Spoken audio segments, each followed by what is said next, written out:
എന്താണ് ആരോഗ്യം, നിങ്ങളുടെ ആരോഗ്യം എന്തെങ്കിലും പ്രശ്നങ്ങളുണ്ടോ?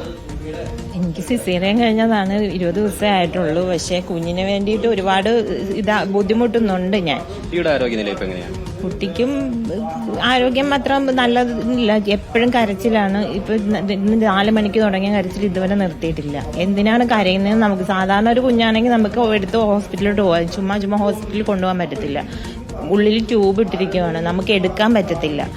ഏത് നിമിഷവും അത് പോകാം. കഴിഞ്ഞ ദിവസം രാത്രിയിൽ പോയിട്ട് ഞങ്ങൾ ഒരു WNCയിലോട്ട് പോയാൽ മതിയെന്ന് ഞങ്ങളോട് പറഞ്ഞു.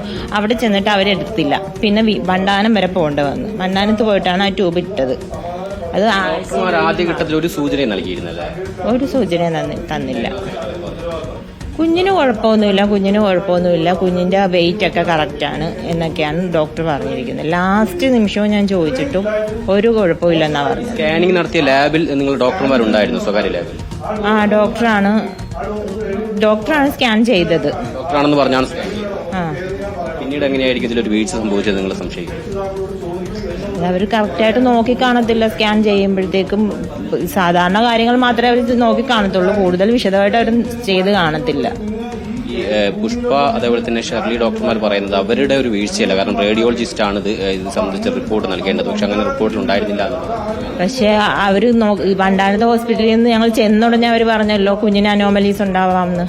അനോമലി സ്കാനിൽ കുഞ്ഞിന് കുഴപ്പമൊന്നും ഇല്ലെങ്കിലും ജനിക്കുമ്പോൾ കുഞ്ഞിന് എന്തെങ്കിലും കുഴപ്പം, കാരണം ഫ്ലൂയിഡ് അത്രയും ഒരുപാടുണ്ടായിരുന്നു. അങ്ങനെയുള്ള എനിക്ക് ഷുഗറോ പ്രഷറോ ഒന്നും ഇല്ല, എല്ലാം നോർമലാണ്. അതല്ലെങ്കിൽ ഒരു കുഞ്ഞിന് വൈകല്യങ്ങൾ ഉണ്ടാവാമെന്നാണ് അവർ പറഞ്ഞ്. അതെന്തുകൊണ്ട് ഇവിടുത്തെ ഹോസ്പിറ്റലിലെ ഡോക്ടർ പറഞ്ഞില്ല?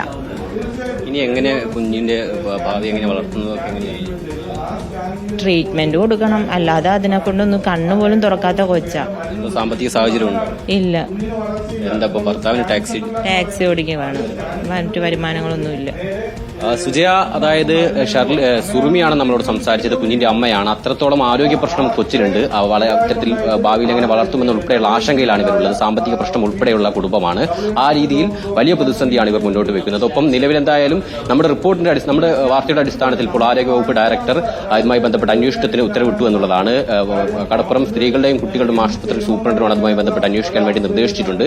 റിപ്പോർട്ട് DMOയ്ക്ക് നൽകണമെന്നുള്ളതാണ് പറഞ്ഞിരിക്കുന്നത്. കുഞ്ഞിന്റെ ആരോഗ്യസ്ഥിതി വളരെ ഗുരുതരമാണ്. ശ്വാസം എടുക്കാൻ പോലും ബുദ്ധിമുട്ടാണ്. തുടർ ചികിത്സകൾക്കുള്ള സംവിധാനം ഒരുക്കുന്നതിനെ കുറിച്ച് ആരോഗ്യമന്ത്രിയോ മറ്റോ ഉറപ്പുകൾ എന്തെങ്കിലും നൽകുന്നുണ്ടോ ശരത്?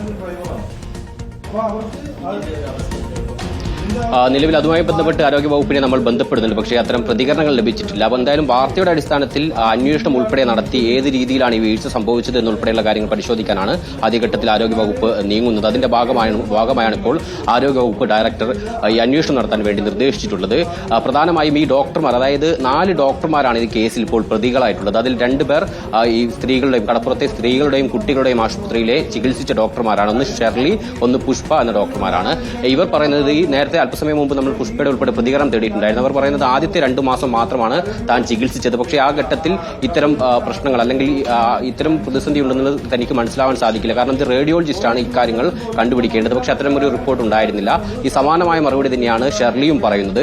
പക്ഷേ ഏത് തരത്തിലുള്ള വീഴ്ച, അതായത് ഒരു ഡോക്ടർ എന്ന നിലയ്ക്ക് ഇവർ പറയുന്ന തരത്തിൽ പിന്നീട് മെഡിക്കൽ കോളേജിലേക്ക് കൊണ്ടുപോയ സമയത്ത് ഈ സ്കാനിംഗ് റിപ്പോർട്ടിന്റെ അടിസ്ഥാനത്തിൽ തന്നെയാണ് ഇവർ ഇക്കാര്യം കണ്ടെത്തുന്നത്. അതായത് മുൻപെടുത്ത സ്കാനിംഗ് മെഡിക്കൽ കോളേജിലെ ഡോക്ടർക്ക് കണ്ടെത്താൻ സാധിച്ചു, പക്ഷേ ഇവർക്ക് കണ്ടെത്താൻ സാധിച്ചില്ല എന്നുള്ളൊരു സംശയമാണ് ഇവർ പറയുന്നത്. അതിലുൾപ്പെടെ ഇവർക്ക് വീഴ്ച സംഭവിച്ചിട്ടുണ്ട്. ഒപ്പം ഈ ലാബുകളിൽ ഡോക്ടർമാരുണ്ടായിരുന്നില്ല എന്ന സംശയം കൂടി, അതായത് ഈ സ്വകാര്യ ലാബുകളിലായിരുന്നു ഇവരുടെ പരിശോധന, ഈ സ്കാനിംഗ് നടന്നിട്ടുണ്ടായിരുന്നത്, അവിടെ ഡോക്ടർമാരുണ്ടായിരുന്നില്ല എന്ന സംശയം കൂടി ഇവർ മുന്നോട്ട് വെക്കുന്നുണ്ട്. അത് രഹസ്യാന്വേഷണ വിഭാഗം CCTV പരിശോധന സമയത്തും അത്തരത്തിൽ ഡോക്ടർ ഇല്ല എന്നൊരു കണ്ടെത്തൽ കൂടി ഉണ്ട് എന്നാണ് മനസ്സിലാക്കുന്നത്. അത്തരത്തിൽ വീഴ്ച സംഭവിച്ചിട്ടുണ്ട് എന്ന് തന്നെയാണ് നിലവിൽ എന്തായാലും മനസ്സിലാക്കുന്നത്. മാത്രമല്ല സ്കാനിംഗ് നടത്തിയാൽ പോലും കണ്ടെത്താൻ കഴിയുന്ന, എത്രയും എളുപ്പം കണ്ടെത്താൻ കഴിയുന്ന ഇത്തരമൊരു വൈകല്യത്തെക്കുറിച്ച് യാതൊരു സൂചനയും, അതായത് ഒരു സൂചന പോലും ഇവർക്ക് നൽകിയില്ല എന്നുള്ളത് തന്നെയാണ് പിന്നീട് വരെ തരത്തിൽ പ്രസവത്തിലേക്കൊക്കെ തന്നെ കാര്യങ്ങൾ എത്തിയത്. പക്ഷേ പ്രസവിച്ച ശേഷം കണ്ടെത്തിയ കുഞ്ഞിന് കാണുന്നത് വലിയ ഗുരുതരാരോഗ്യ പ്രശ്നമുള്ള ഒരു കുട്ടിയാണ്. ആ രീതിയിൽ ഇനി എങ്ങനെ കുഞ്ഞിനെ വളർത്തുമെന്നുള്ള ഉൾപ്പെടെയുള്ള ആശങ്കയ്ക്ക് മുന്നിലാണ് ഈ കുടുംബമുള്ളത്.